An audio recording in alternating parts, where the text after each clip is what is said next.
Allah. Nyembah kubur-kubur wali. Ini udah menyalahi. Dan dai-dai, ustadz-ustadz, kiai, ulama diam. Antum lihat kuburannya Wali Songo didatangi oleh jutaan orang. Orang datang ke sana untuk apa? Untuk apa? Bukan ziarah mereka. Minta di sana, ruku di sana, sujud, menangis di sana, minta. Ini syirik atau tidak? Syirkun akbar. Syirik yang paling besar. Diam.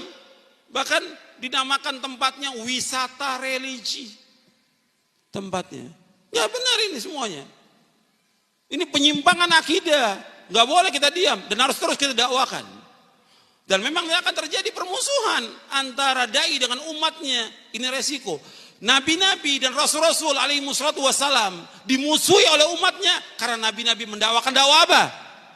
Dakwah tauhid, bukan dakwah politik, bukan dakwah ekonomi, bukan. Semua nabi, semua rasul mendakwakan dakwah tauhid sehingga dimusuhi oleh umatnya karena menegakkan dakwah yang hak ini. Mereka katakan apa? Mereka katakan, ini kami menyembah, beribadah kepada kubur, pohon, batu. Kata mereka apa? Beginilah ajaran nenek moyang kami. Sama seperti di kita, ini budaya. Iya tidak? Budaya. Ini semua sesat dan menyesatkan. Kufur. Mengajak orang kepada penyembahan kepada selain Allah. Syirkun akbar, gak bisa diam. Harus dijelaskan tentang akidah yang benar kepada umat ini. Assalamualaikum warahmatullahi wabarakatuh. Bismillah walhamdulillah. Wassalatu wassalamu ala rasulillah la nabiyya ba'dah. Menanggapi video yang disampaikan oleh Ustadz Yazid Jawas mengatakan bahwa ziarah ke Wali Songo adalah meminta terhadap kuburan, maka hukumnya syirik. Ini tuduhan sangat keji. Mudah-mudahan Ustadz Yazid Jawas diampuni oleh Allah Subhanahu wa Ta'ala, dan Wahabi-Wahabi yang baru belajar disadarkan oleh Allah Subhanahu wa Ta'ala agar tidak mengikuti jejak keji, yaitu Ustadz Yazid Jawas yang mengatakan bahwa ziarah ke Wali Songo adalah syirik. Oke, kita akan menyampaikan beberapa dalil, beberapa keterangan yang mendasari orang-orang untuk berziarah ke Wali Songo. Pertama, mereka adalah ziarah kubur. Kalau ziarah kubur, dari apa yang disampaikan Ustadz Yazid Jawas, beliau tidak membantah, tidak mengingkari atau setuju dengan ziarah kubur. Yang beliau permasalahkan adalah tujuan selain itu, yaitu adanya satu hajat yang disampaikan oleh orang-orang yang berziarah itu kepada Allah Subhanahu wa Ta'ala melalui para aulia uttis'ah.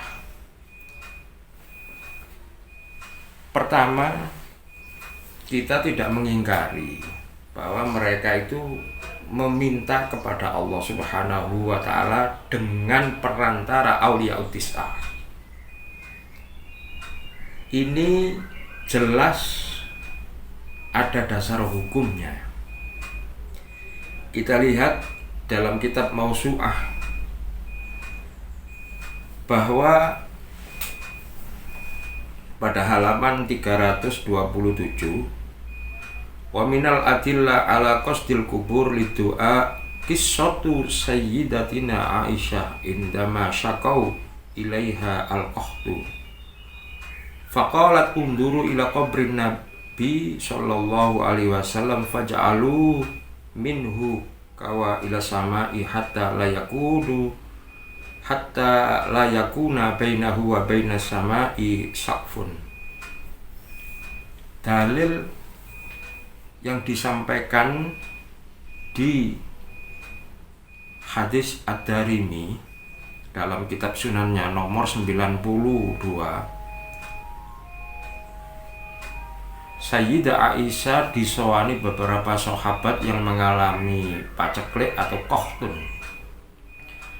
Akhirnya Sayyidah Aisyah memberikan saran untuk berziarah ke makam baginda Nabi Muhammad SAW.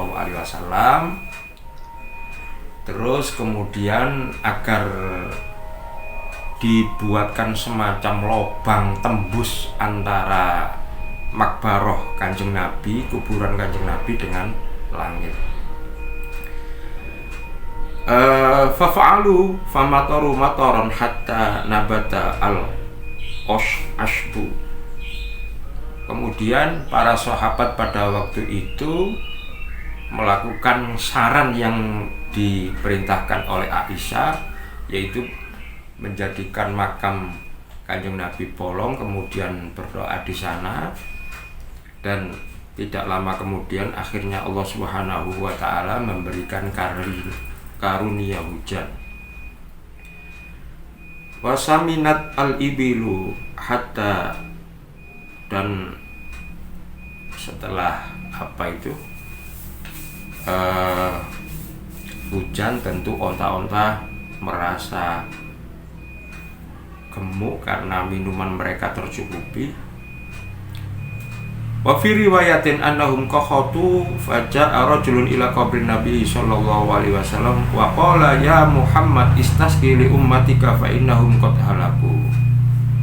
Hadis yang kedua yaitu riwayat Ibnu Abi Syaibah fil Musannaf wa fil Bukhari fi tarihi. Demikian juga hadis ini tercatat dalam kitab Bukhari, kedua dalam kitab Musannaf yang ditulis oleh karya Ibnu Abi Syaibah. Sahabat datang di makbarah Kanjeng Nabi Muhammad sallallahu alaihi wasallam.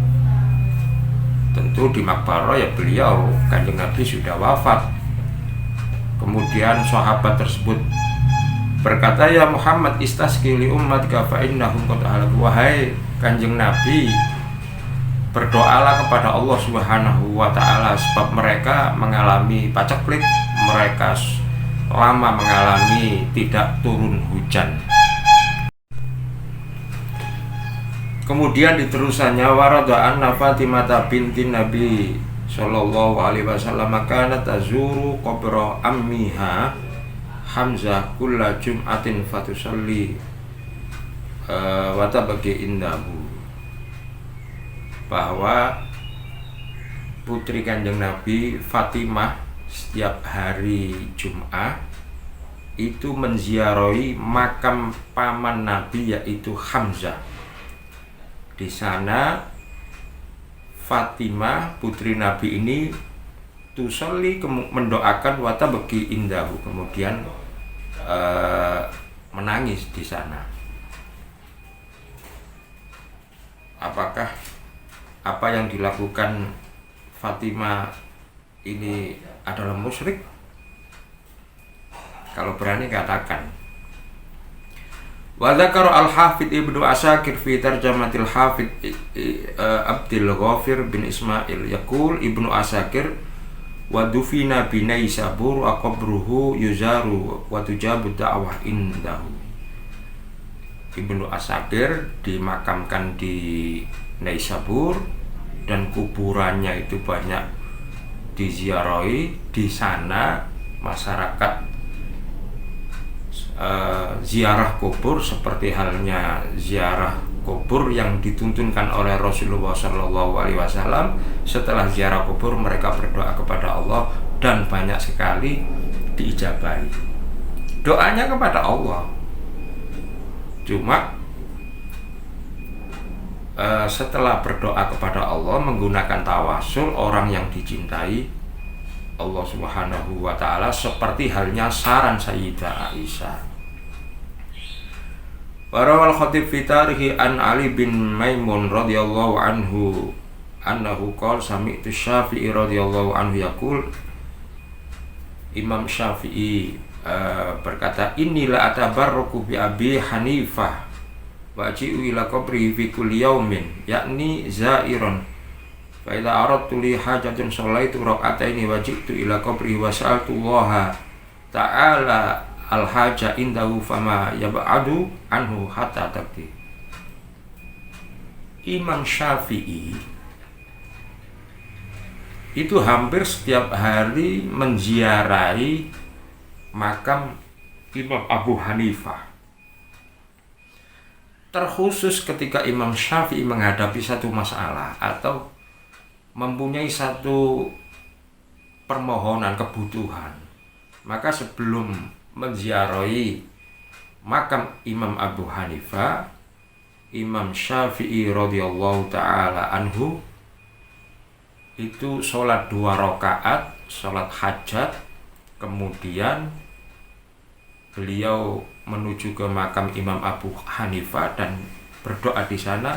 Tidak selang lama menjadi kebiasaan setelah berdoa itu diijabahi oleh Allah Subhanahu wa ta'ala. Kemudian